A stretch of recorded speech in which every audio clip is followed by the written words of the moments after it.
अस्सलामुअलैकुम। आज आपको रिव्यू देने जा रहा हूँ सिलिकॉन जेल की। ये जो जेल है आप एयर कूलर में यूज़ कर सकते हैं, अपने आप को गर्मी से बचाने के लिए यूज़ कर सकते हैं। इसमें जेल होती है, इसको खोलना नहीं है, आप फ्रीज़र के अंदर इसको फ्रीज़ कर लें और फ्रीज़ करने के बाद 1 घंटे में फ्रीज़ हो जाएगी। बाद में इसको पानी में रख दें जहाँ आपने ठंडी हवा लेनी है एयर कूलर में। तो इससे क्या होगा कि आपका जो कूलर है वो ठंडी मतलब कि हवा देगा।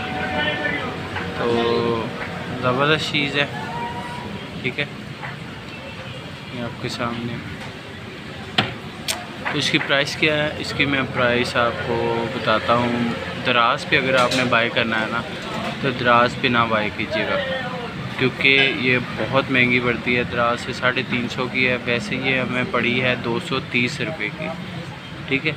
और मैं लेके आऊँ 14-15। इसके अंदर ये ब्लू कलर का जेल है, जिसमें ब्लू कलर का जेल होगा वही सिलिकॉन मतलब फ्रीज बोतल होगी। ये देखें अभी नमी है इसके ऊपर, और मेरे पास टेम्परेचर गन नहीं है, बट ये है कि अभी तक मतलब पकड़ी नहीं जाती, जैसे बर्फ़ पकड़ी हुई है ऐसी कंडीशन।